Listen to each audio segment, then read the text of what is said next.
আসলে প্রতিদিনের মতন ভাত বা কলেজের ক্যান্টিনের রুটি খেতে আজ আর ইচ্ছে করছিল না।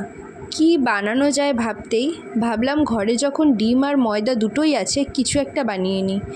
দুটো ডিম ফাটিয়ে পরিমাণ মতন লবণ, সামান্য একটু হলুদ, একটু চিনি, একটু সাদা তেল দিয়ে টমেটো কুচি, পেঁয়াজ কুচি, লঙ্কা কুচি, আদা কুচি আর একটু ধনেপাতা দিয়ে ডিমটা ফেটিয়ে নিয়ে একটু একটু করে ময়দা দিয়ে সামান্য একটু জল দিয়ে এটাকে ভালো মতন একটা ব্যাটার তৈরি করে নেব।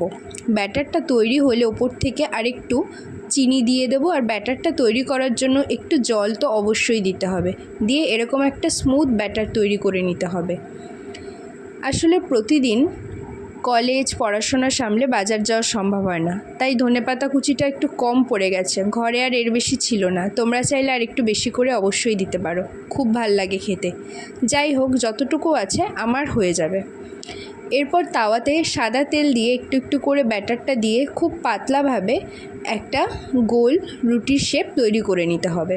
তারপর উল্টে পাল্টে আরেকটু করে তেল দিয়ে সুন্দর করে একটু কড়া মতন ভেজে নিলেই এই ডিম পরোটা তৈরি হয়ে যাবে। কোনো রকম বেলার ঝামেলা তো নেই। আমার কিন্তু খেতে দারুণ লেগেছে। তোমাদের কেমন লাগলো অবশ্যই কমেন্ট করে জানিও, আর সাবস্ক্রাইব করে দিও চ্যানেলটাকে।